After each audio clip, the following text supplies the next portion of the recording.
It's the end of the year, so let's piss people off by giving subjective opinions about art. Here are my top 10 favorite movies of 2023.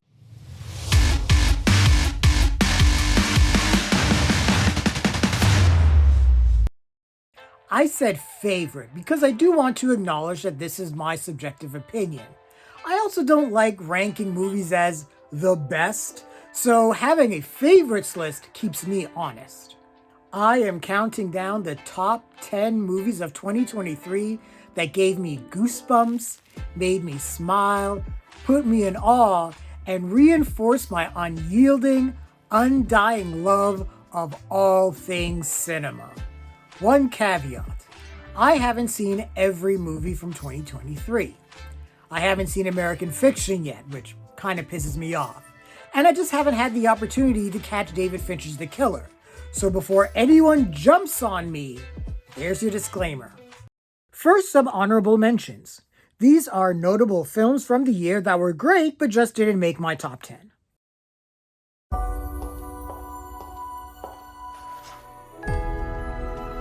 Oh, Barbie.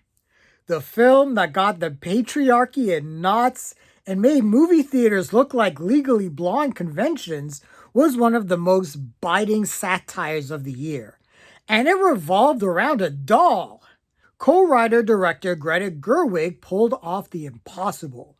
Take a plastic Mattel toy and use every conceivable projection humanity has placed on the doll, from her positive imagery as a woman who can have any career to how she facilitates unrealistic body images. Margot Robbie and Ryan Gosling are Barbie and Ken. They absolutely embodied their roles. But we got great supporting performances from Kate McKinnon, Simu Liu, and Michael Cera. Holy shit! I just realized there are 3 Canadians in this cast. We are taking over. But Barbie was a fun, energetic, entertaining romp, and I could see that this will be one of those films that will be passed down from generation to generation. But not a doctor. Can I talk to a doctor? You are talking to a doctor. I need a clicky pen? No. A sharp thing? No. There he is. Doctor! Somebody get security. It's Barbie, bitch, if you still in doubt.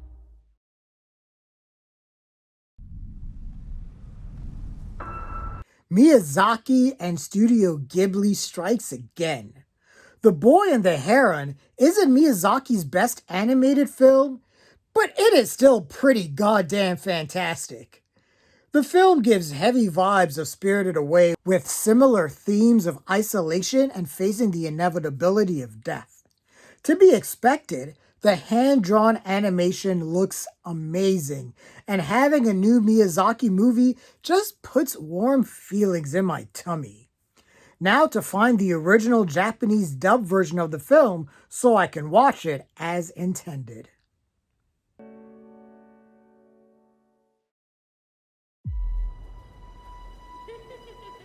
Today, our teacher taught us about a place called Africa. I really enjoyed the 2023 musical remake of The Color Purple. It was an infectious, energetic ride that tells a tale about the power of the human spirit in the face of adversity from all sides. Stylistically, the film looks amazing with great choreography. Fantasia Barrino, as an American Idol winner, killed it as a singer. Taraji P. Henson continues to show why I believe she is one of the most dynamic actors working today, and Corey Hawkins blew my mind with how multi-talented he is. Coleman Domingo gave a career best performance as one of the most detestable and complex villains of the year. Everyone from Halle Bailey to her all got their moments to shine, and it really makes me want to see a revival of the Broadway musical. But the big winner out of this film is Danielle Brooks, whose powerful performance as Sophia has people buzzing about Oscar nominations. Is a musical based on A Raisin in the Sun far behind? Stay tuned.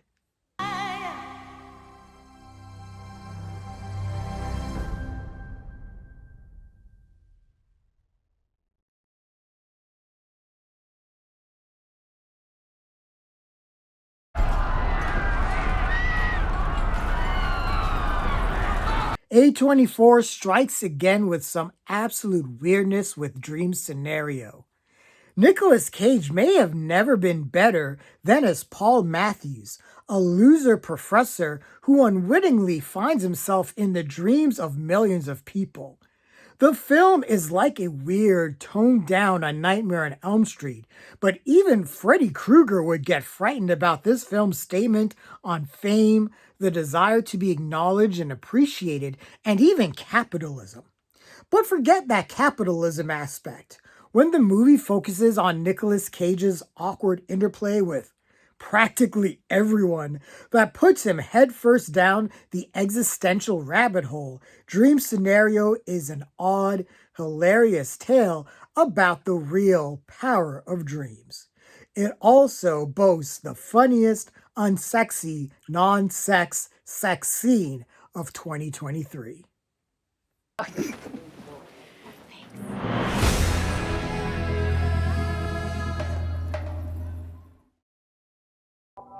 There's a word in Korean, 인연. It means providence.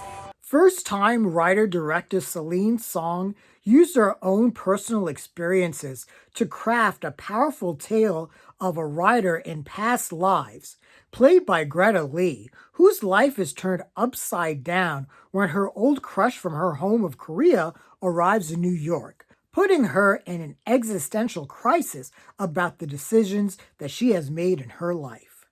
The film is profound in its simplicity, following these two fated people, all the way through parallel lives, and to think that this is Celine Song's debut film is a mindfuck.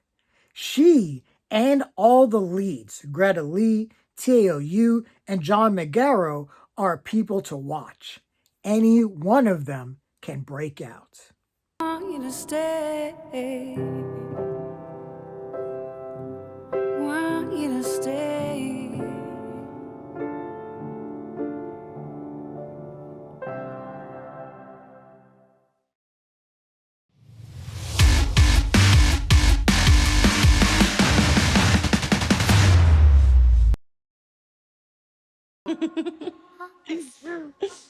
Have you seen the group chat? They're doing it again tonight. At number 10 is my second favorite horror movie of 2023, and it's Talk to Me. YouTubers making a movie. This is inspiring shit. What is more inspiring is that this movie is fucking great. We get an amazing cautionary tale about grief, addiction, and really people doing stupid shit they shouldn't be doing, all in the name of a few more clicks and likes on their IG page, as we follow a group of kids who has found an embalmed hand that they use to conjure up spirits. All the performances are great, helmed by a truly twisted turn from Sophie Wilde. The film takes all these pivots you don't see coming, but they all make sense in the world of this movie, and by the time we get to the end, yeah, that finale will sit with you for a while, and it is one of my favorite horror endings in a long, long time. Talk to Me shows that great, smart, chilling horror is still out there. They like you.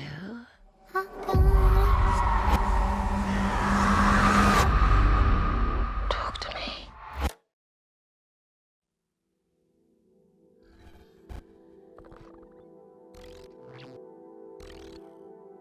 My favorite animated film of the year is the number 9 entry, Spider-Man Across the Spider-Verse. So clearly Sony knows how to make a compelling Spider-Man story outside the Marvel Studios banner. So why do we have things like Venom, Morbius, Madame Web, and Kraven the Hunter? Ugh, beats me. But I digress. Spider-Man Across the Spider-Verse is visual ice cream on steroids, an immaculately animated film that uses its multi-layered and multi-textured animated style to create what I call collageimation, where animators use different aspects of mixed media and animation styles to mesh into one cohesive story. And there is no better example of this than Across the Spider-Verse's seemingly anarchic animation style. But if this movie was all about the animation, it wouldn't be in my top 10. This film solidifies Miles Morales as his own Spider-Man, someone who, while is still a teenager, is wise enough to understand the consequences of his choices, and it is the choices that he makes that propels the film. We get a great voice cast with Shameik Moore, Haley Steinfeld, Brian Tyree Henry, Lauren Velez, Jake Johnson, Jason Schwartzman, Issa Rae, Dania Kaluuya, Mahershala Ali, and Oscar Isaac. And even with that ending, I didn't feel cheated, and I'm ready for the next chapter in this great franchise.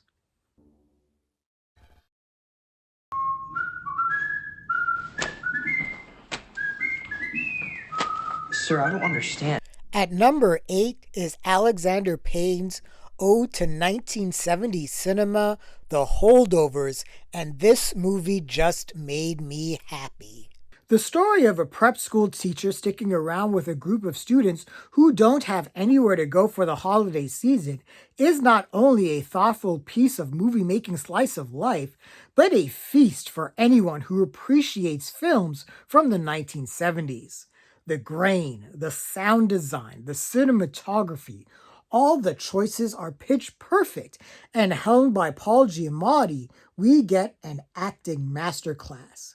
But don't sleep on Divine Joy Randolph and Dominic Sessa, who also give outstanding performances and is able to keep up with Giamatti.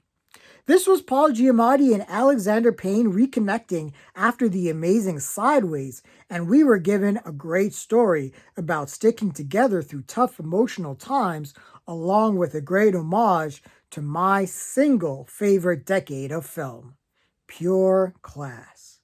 The Holdovers.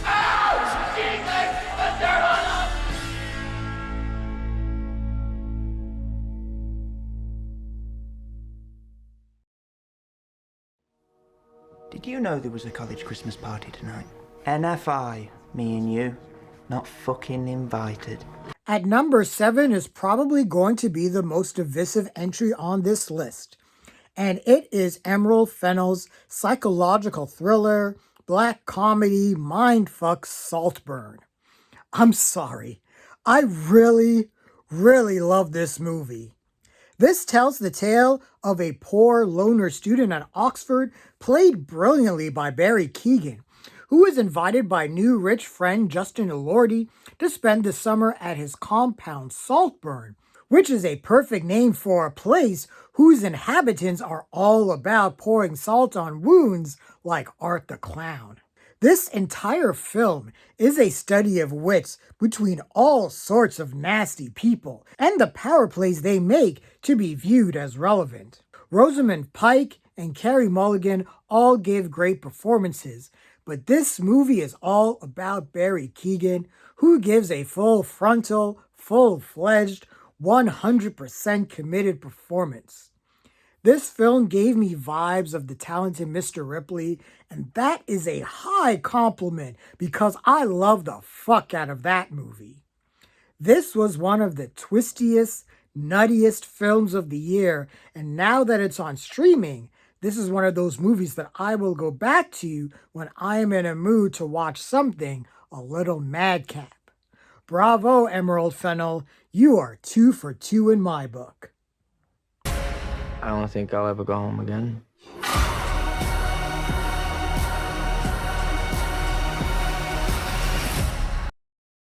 Oh, it's a video. Well, Rumi, can I teach you a trick? You got to turn it to the side. Yeah, there we go. That's how you do it. At number 6 is Renaissance, a film by Beyonce. And I said it once and I'll say it again. God damn right I have a concert film in my favorites of the year. Taylor Swift, the Eras Tour film, may have made more box office, but Renaissance, a film by Beyonce, was a thoroughly entertaining, completely immersive cinematic experience. And as a movie guy, I'm gonna go with the concert movie that, well, was shot like cinematic art at times. Renaissance could be seen as a vanity project by some, but it is a compelling take on a powerful but vulnerable woman, someone who commands the stage and millions of fans from all walks of life, but still has deep connection to her Texas Bama roots. The film is a celebration of ball culture, Beyoncé's Uncle Johnny, her children, specifically Blue Ivy, the diversity of her dancers and fans, and how through her music, Beyoncé is used as a conduit for boundless self-expression and freedom to love whoever they choose. Renaissance is a statement of Black femininity in the modern age, with Beyoncé serving as the promise of that level of supernova stardom that was paid for her by the likes of Aretha Franklin and Diana Ross. And yeah, the music is absolute fire as well. One of the best concert movies to be made in a while. Beyoncé just might have a future as a legit filmmaker if she wants it bad enough. We're not doing good. We're gonna leave it. What I just did.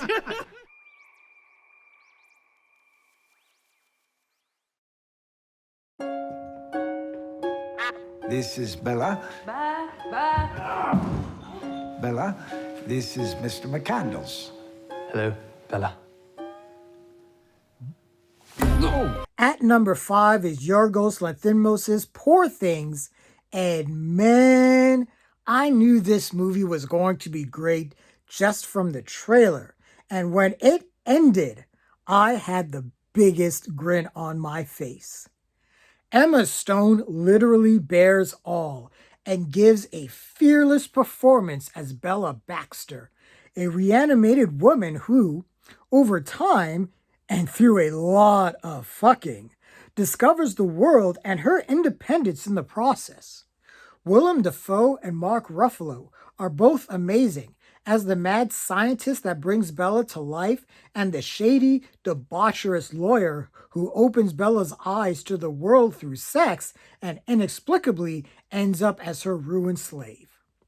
All of Yorgos Lanthimos' trademarks are here. The fisheye and iris shots, the hilarious and disturbing moments of black comedy, the awkward comedy of manners, but all told on the backdrop of an alternate universe where Lisbon has cotton candy-colored clouds, airships are all over, and a steampunk Victorian influence can clearly be appreciated throughout. When it comes to world building, this film has it in spades. But this is about the story of a woman on the path towards her liberation, and as weird as it is still a thoroughly engaging and relatable dark fairy tale. Expect a lot of Oscar nomination love for this film.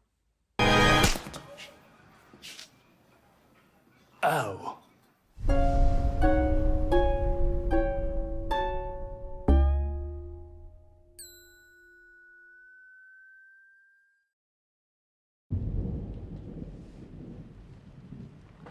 You know, you got nice color skin. What color would you say that is? My color. The best horror movie of 2023, in my opinion, was Martin Scorsese's outstanding Killers of the Flower Moon. This film tells the wickedly tragic tale of the Osage tribe who, after striking oil, becomes the target of a murderous, duplicitous conspiracy fueled by greed. Spearheaded by Robert De Niro, who I believe played the best villain in all movies in 2023. Leonardo DiCaprio, as usual, is his brilliant self as a man who is caught between worlds as a morally bankrupt man who thinks he is morally gray because he is genuinely in love, and that nuanced complexity is appreciated. But this movie belongs to Lily Gladstone, who gave my single favorite performance of any film in 2023. Her side-eye glance is everything to me, and if she doesn't win the Best Supporting Actress Oscar next year, I just don't know what I'll do with myself. But Killers of the Flowers Moon is a brilliant, gut-wrenching cautionary tale of one of the worst betrayals in American history. And that ending? Way to stick the landing. This movie was 3.5 hours and it blew by for me. Scorsese is a god and can do no wrong. You know they don't happen anymore.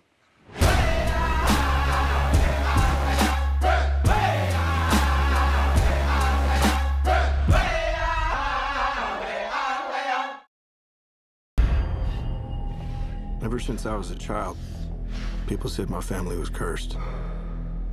Mom tried to protect us with God. Pop tried to protect us with wrestling. He said if we were the toughest, the strongest, nothing could ever hurt us. There are 3 films I've watched more than once this year, and they are all in my top 3.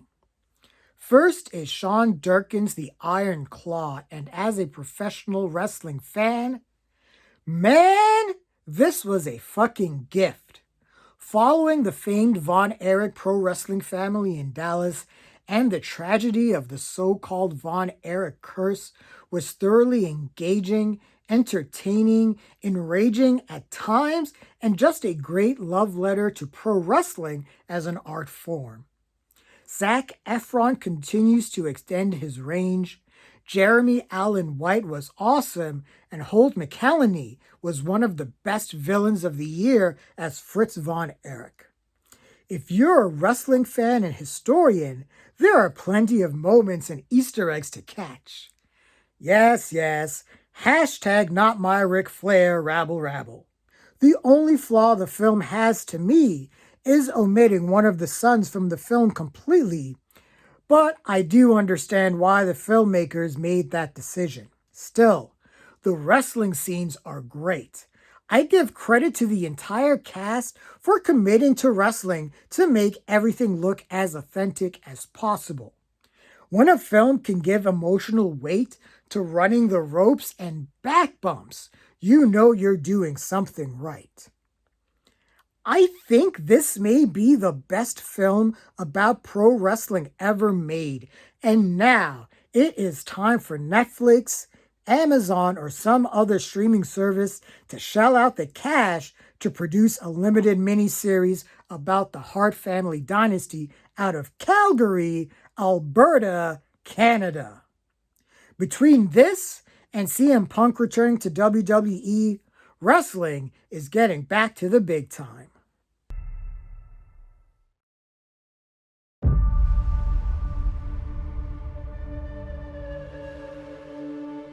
At number 2 is Godzilla Minus One, and man, is this a movie that at first seemed to fly under the radar, but when it was unleashed, it was like Godzilla was really unleashed. This was a Godzilla movie with tremendous emotional weight, using the film as a meditation on the enduring spirit of the Japanese people after World War II left the country decimated. Then they have to deal with this new threat of Godzilla.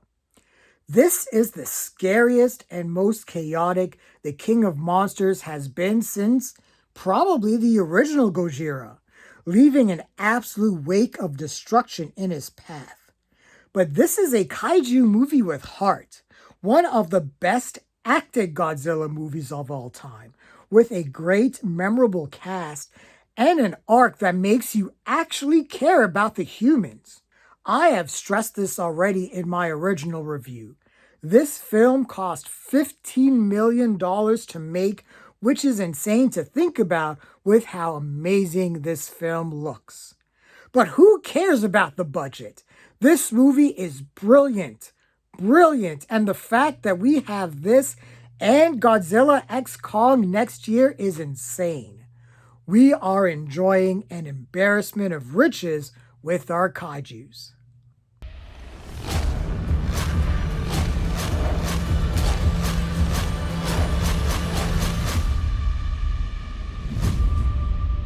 Godzilla minus one.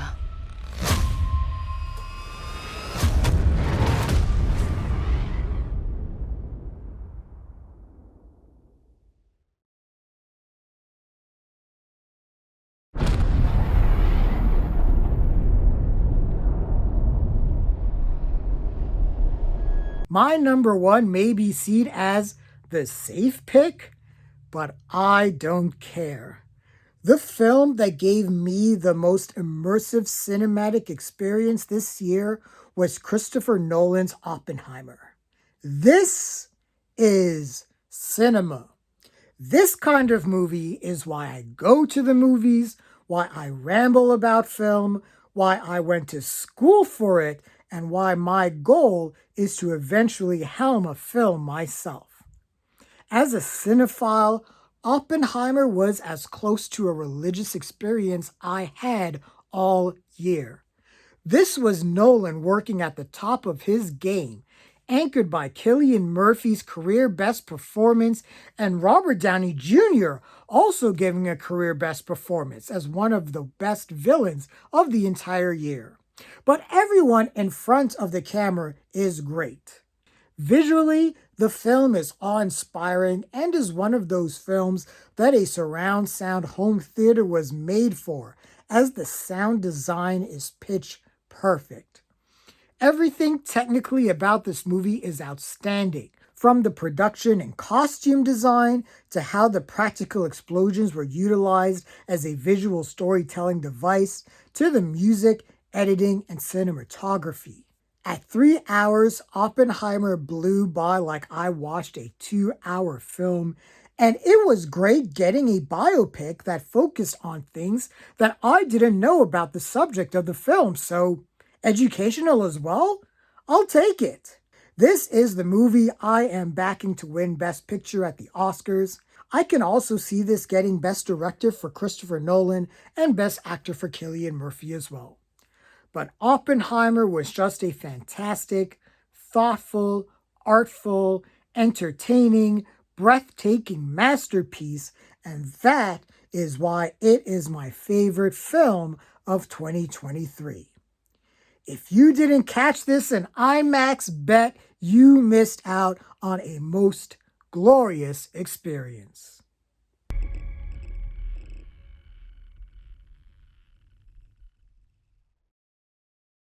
And that's it. My favorite 10 movies of the year. Now to see how many people are going to equate favorite with best and put me on blast in the comment section anyway. What were your favorite movies of 2023? Share your thoughts, leave your comments, like the video, subscribe to the channel, and don't forget to hit that bell icon so you can get notifications as well. Thanks a lot, everyone. Have a happy new year.